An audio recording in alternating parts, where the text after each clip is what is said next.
Okay, special episode 3033, 3034, and 3035. Tanungin natin itong mga mata o yung mga marites sa universe. Ano ba yung nakikita ninyong mga ugali, no? Or mga pangyayari na pwedeng maging or mangyari sa December 1st, which is your first Friday.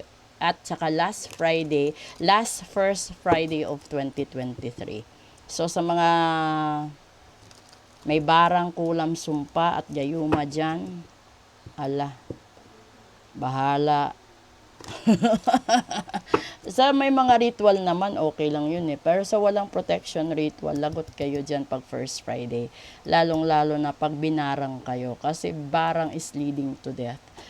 No? Depende yun sa impact ng gastos na nagpabarang sa inyo. First, triumph. And second, mga promises. And then the third, robbery. Ito na yun. Ang pangit, di ba? Bakit ko nasabing pangit? Kasi una, dito sa special episode, yung lahat ng tao, yung pangarap is success. No? Ito, makapagtapos ka, ma-achieve mo lahat ng gusto mo, manalo ka sa lahat-lahat ng bagay, sa lahat ng aspeto sa buhay. And then, isa na doon is, mangangako ka, no, sa taong mahal mo. Kung ano man yung mga pangako mo doon, ito yung mga assurance mo, confirmation mo, ito yung pagiging, ang tawag nito, yung mga palabas mo na na responsable ka. Pero ang hindi nila alam, no, andi dito yung robbery. Kasi yung robbery is being unfair, no, exploitation, and incantation. Ito yung niluloko mo, sarili mo, at yung taong mahal mo. May mga tao kasi na pinapaniwala nila ang partner nila, husband or wife nila, na mahal pa nila. Pero yung totoo, nagtsatsaga na lang sila. Yung totoo, ginagamit lang sila. Yung totoo, para bang tawag nun, binubola, inuuto, may mga ganon. So, ito namang isa, dahil sa ayaw niyang mahiwalay sa kasama niya, kaasawa niya, nagtitiis siya. Kasi alam niya na itong taong to po, ito lang yung taong tanging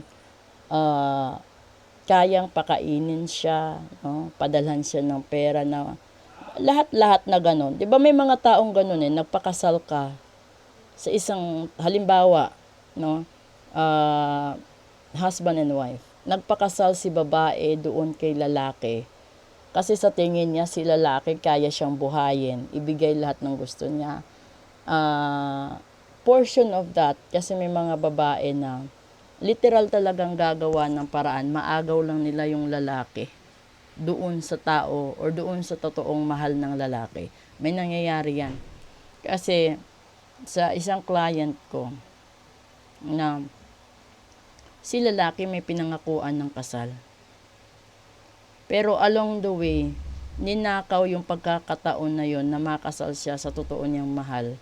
Dahil may isang babae na nilasing siya, no? Paulit-ulit sila nakipag-inuman ilang beses hanggang sa nabuntis niya yung babae na yun na may gusto sa kanya. Yung nangyari is gumuho mundo niya. Hindi na yung babaeng pinangakuan niya ng pag-ibig pa, no? Hindi na bumalik. Siyempre nasaktan yung isa eh. Tapos, yung babaeng nabuntis, no, ilang taon pa bago pinakasalan. Pero pinakasalan siya ng lalaki, may hangover. Kasi nilasing nila nung gabi, kinaumagahan, no, tinakot. Kapag hindi ka nagpakasal dito sa anak ko, magtatatlong taon na yung apo ko, may mangyayaring hindi maganda. Kaya yung lalaki, kasi may hangover pa, na napabihis nila ng barong.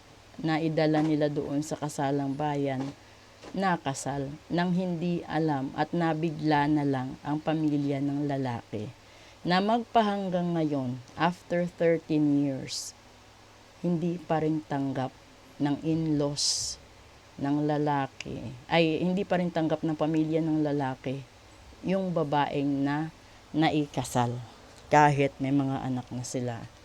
Kasi alam mo, hindi, nakikita nila na yung pinakasalan or yung babaeng nabuntis na naging ina ng apo nila is hindi marunong magtrabaho, hindi marunong mag-alaga ng mga anak, walang alam sa pag-assist ng mga anak sa paaralan, wala siyang, yung para bang ang dami niyang kulang. Siyempre, hindi mo maiiwasan yon sa mga in-laws na ikukumpara ka sa ibang in-laws nila na may in-laws silang negosyante, masipag, malinis sa bahay, mapag-alaga sa mga anak, no? Na yung mga apo nila nagkakaroon ng achievements, tapos siya, maliban na hindi na siya gusto, kinakalaban niya yung mother-in-law and father-in-law niya, kinakalaban niya yung mga kapatid ng asawa niya, hanggang sa napunta siya sa dulo na wala nang pake yung family ng lalaki,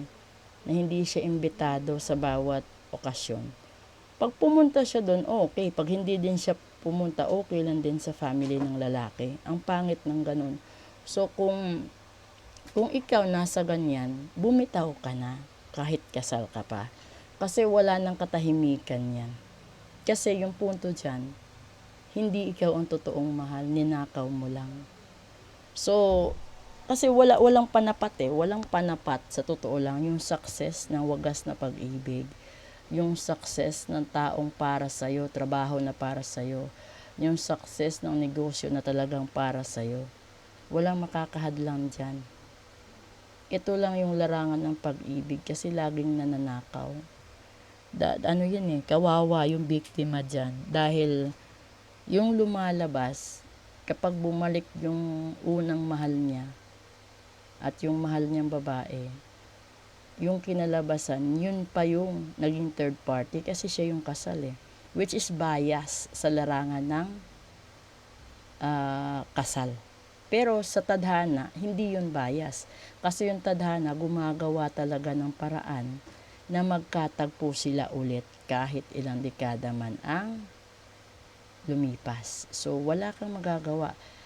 Kasama mo man siya ngayon, no? Kasal ka man sa kanya ngayon, yung lalaki na yan, pagtsatsagaan ka lang. Pero hindi mo matutumbasan yung nararamdaman niyang pag-ibig doon sa gustong-gusto niyang pakasalan. Kasi kahit tayo, no? Iba yung dating kapag gusto natin sa hindi natin gusto. Iba yung dating sa kusang ibinigay kesa sa pilitang inangkin. At iba yung pakiramdam at takbo ng buhay kung pareho kayong tanggap ng bawat pamilya kesa pinipilit at ipinagdudut-dutan mo ang sarili mo sa pamilya ng gusto mong tao kahit ayaw nila sa'yo. Sana may nakuha kayong lesson dito. Maraming salamat. Proceed tayo sa English episode, sa Dark and Light at saka sa Real Talk. Thank you!